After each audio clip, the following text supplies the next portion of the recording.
Bud Norris called back out of the bullpen with Mike Fultonevich going to the disabled list. Swing and a miss. Utley has struck out 5 times in this series. They're awfully tough. And Norris works a 1-2-3 first. Ground ball hit towards second. Darno's got it.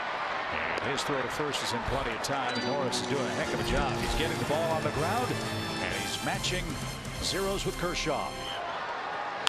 And he takes one back to the mound. It hits off the heel of Norris's glove, and that'll take care of the Dodgers in the 3rd inning. Strike 3 called, and Norris is out of it.